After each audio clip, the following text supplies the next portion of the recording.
Un libro es un artefacto creativo bastante complejo en el que no solo interviene la persona que lo escribe, sino también intervienen muchos más elementos. Diégesis significa en griego simple y llanamente narración.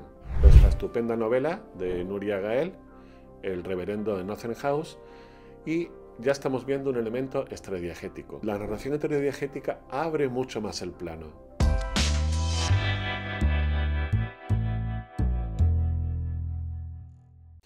Saludos, gente literaria.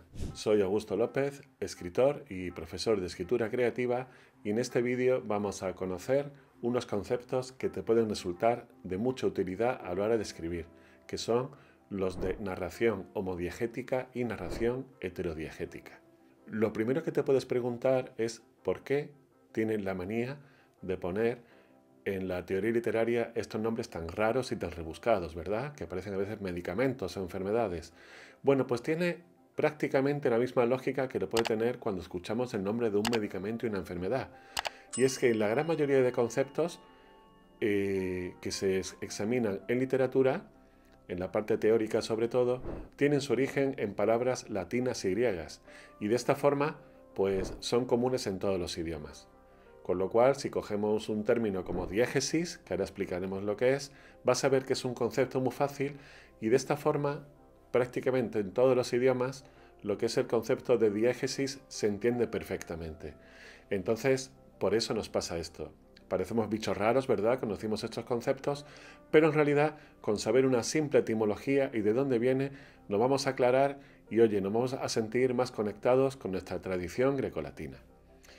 Muy bien, pues ¿qué significa diégesis? Diégesis significa en griego simple y llanamente narración.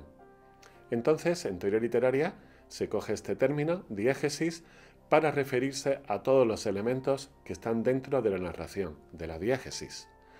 A estos elementos se les conoce como elementos diegéticos. ¿Cuáles pueden ser estos elementos? Pues mira, los elementos diegéticos son los personajes, el ambiente donde está el personaje, los diálogos, cómo hablan los personajes, los objetos que tienen los personajes, la trama, lo que ocurre, lo que pasa, todos son elementos que están dentro de la narración.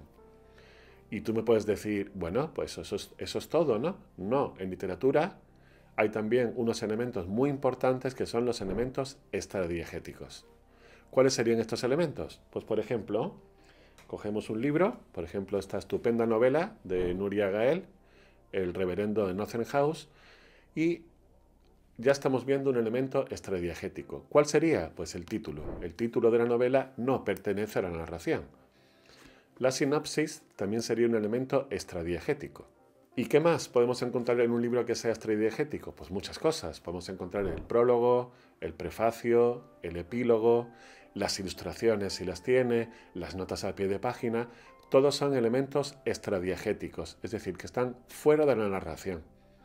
Un libro es un artefacto creativo bastante complejo en el que no solo interviene la persona que lo escribe, sino también intervienen muchos más elementos. Por ejemplo, quién hace el prólogo, quién hace las ilustraciones, etcétera, etcétera, ¿no? Entonces vemos, como ya tenemos esta distinción que es muy interesante, diegético sería todo lo narrativo que tiene un libro, extradiegético sería todo aquello que tiene el libro, pero que no pertenece intrínsecamente a lo que es la narración.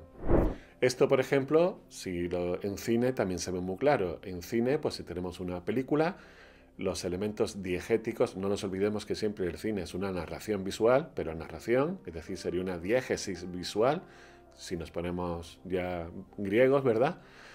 Y en el cine, por ejemplo, pues lo que vemos, los diálogos, las escenas que ocurren, etcétera, etcétera, serían elementos diegéticos, pero, por ejemplo, la música, que es una parte muy importante en el cine, sería un elemento extradiegético.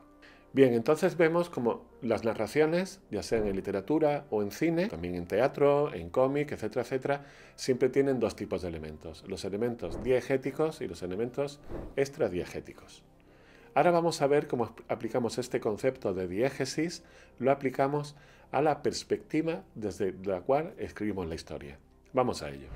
En primer lugar tendríamos la narración homodiegética. ¿Qué quiere decir esto? Bueno, es bastante sencillo si vamos a la etimología. Homo significa idéntico, igual, diegético, narración. Sería toda aquella narración en la cual la persona que cuenta la historia, el narrador o la narradora, está dentro de esa historia. Es decir, es un personaje más en la historia. Una narración homodiegética es una narración que siempre nos va a ofrecer un punto de vista subjetivo y nos va a contar la historia, pero siempre desde una visión parcial. Esto, como veremos un poco más adelante, no es ni bueno ni malo, simplemente es diferente. Es un enfoque que está dentro de la historia, por eso se llama homodiegético, porque es igual que la historia. En cambio, la narración heterodiegética, bueno, ya prácticamente lo sabéis, ¿verdad? No tendría ni por qué explicarlo, pero bueno, ya que estoy aquí, pues lo cuento. Narración hetero significa diferente, distinto, y diegética, narración. Entonces sería que la persona que narra la historia está desde fuera de la historia, no está dentro. Está en un ámbito diferente a lo que es la historia. Este tipo de narración es mucho más objetiva, más imparcial, que también tiene sus ventajas y sus inconvenientes. No es ni mejor ni peor. Homodiegético y heterodiegético son dos caminos perfectamente posibles. Y esto es una de las cosas más interesantes que tiene lo literario, que es que no hay una sola forma de hacer las cosas, hay muchas formas diferentes de hacer las cosas, no hay nada ni mejor ni peor. En creación literaria tenemos que olvidarnos mucho del concepto de bueno, malo, positivo, negativo, porque es simplemente que tú coges una herramienta y que esa herramienta te sea útil para lo que tú quieras contar, sea como tú realmente quieres hacerlo. Entonces, conocer este enfoque es muy interesante. ¿Por qué?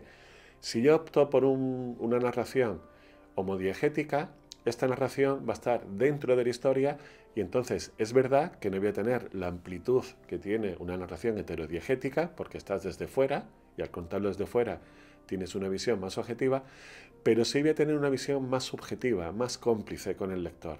Normalmente el lector se va a identificar mucho con un narrador homodiegético, porque vamos a conocer esa narración desde ese punto de vista, pero no solo eso, también vamos a conocer sus pensamientos, sus sensaciones, sus sentimientos, sus vivencias dentro de esa narración.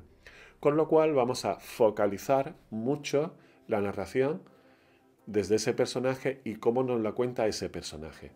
Entonces, hay narraciones que si son homodiegéticas, pues es muy interesante, porque nos está transmitiendo y comunicando ese canal directo que establecemos con ese personaje que nos puede resultar pues muy cómplice.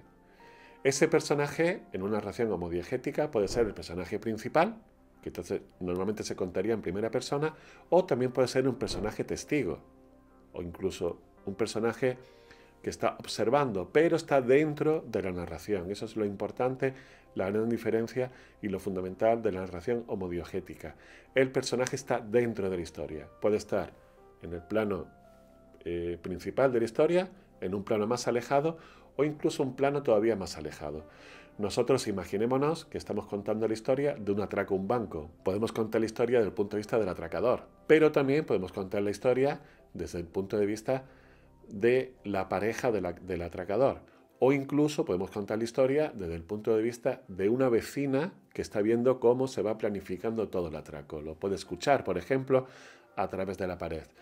Vemos cómo cambia mucho el enfoque, ¿verdad? Si lo contamos desde el punto de vista del atracador, pues nos va a resultar muy interesante sus motivaciones, el plan, cómo lo lleva, sus miedos, sus desafíos, etcétera, etcétera. Si nos lo cuenta la pareja, pues puede tener esa preocupación porque las cosas salgan bien o salgan mal, puede ver que debería igual de cambiar de vida o no, o le alienta a que lo haga. Y si nos lo cuenta una vecina que escucha por las paredes, pues el enfoque es muy diferente. Pero vemos cómo ese enfoque diferente nos ayuda mucho y sobre todo nos ayuda a que está dentro de la narración. En literatura hay muchísimos ejemplos de narración homodiegética. Yo os voy a poner un ejemplo que es Moby Dick. Moby Dick, pues tenemos que el personaje principal, fijaos que realmente Moby Dick va sobre el Capitán Ahab y sobre Moby Dick, ¿no? Ese enfrentamiento tan brutal que tienen el Capitán Ahab y la ballena, ¿no? Pero Ismael, que es quien cuenta la historia, es un testigo muy importante, un gran referente, y sí, nos cuenta cosas de su vida porque nos interesa el narrador que nos lo está contando, pero la historia principal es Moby Dick y el capitán, ¿no? Entonces, ¿qué ocurre con un narrador homodiegético? Que nos mete muy dentro de la historia y nos hace partícipe de lo que ocurre en ella, ¿no? Y sobre todo de lo que ese personaje siente con la historia.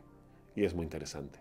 Luego, por otro lado, tenemos la narración heterodiegética, que si la narración homodiegética es subjetiva y nos mete muy dentro de la historia, la gran ventaja de la narración heterodiegética es que nos presenta un plano mucho más objetivo de lo que está pasando. ¿Por qué? Porque quien narra la historia no está comprometido con lo que está ocurriendo en esa historia. Y esto es muy interesante porque esa objetividad le da mucha más credibilidad a la historia. Ese nos da una visión casi periodística de lo que está pasando. Además, un narrador heterodiegético bien puede verlo desde un punto de vista puramente de testigo, es decir, ve lo que está pasando, pero no sabe lo que piensan los personajes, no sabe nada más, pero también se puede meter dentro de la mente de los personajes y nos puede comunicar lo que sienten y lo que piensan. Lo importante de un narrador heterodiegético es que está fuera de la narración. En el caso que hemos puesto antes de una historia sobre un atraco, pues simplemente estamos contando cómo se planifica ese atraco. Pero también podemos contar lo que siente el atracador, lo que siente la pareja e incluso lo que siente la vecina. Y también podemos contar lo que siente la policía o lo que siente el director de banco. Vemos que la narración heterodiegética abre mucho más el plano. Nos da muchas más posibilidades de entrar en dar una visión más global de la historia. Y esa es su grandísima ventaja, la objetividad y que nos abre el plano. Como ejemplos de narración heterodiegética tenemos también miles en literatura. Se me ocurre, por ejemplo, Cien años de soledad, de Gabriel García Márquez, una espléndida novela que ahí la narración es totalmente heterodiegética. Es verdad que a veces el plano baja y se dedica a hablar mucho de un personaje, pero el narrador nunca está dentro de la historia, y eso es lo importante. Así que, resumiendo, narrador homodiegético, el campo de actuación es más estrecho, pero más intenso, y narrador heterodiegético, el campo de visión es más amplio y más objetivo, ¿no? Normalmente el narrador homodiegético nos da más subjetividad y el narrador heterodiegético más objetividad. En la medida en que a ti te interese un efecto u otro, puedes escoger entre uno y otro. Relacionado con este concepto, hay también un concepto muy interesante que vamos a ver en el vídeo siguiente, que es la focalización, que la desarrolló un teórico que se llama Janet. Pero bueno, no os quiero adelantar más. Me despido hasta el siguiente vídeo. Si os ha gustado, le dais al like, os suscribís y todas esas cosas se suelen decir. Y hasta otra.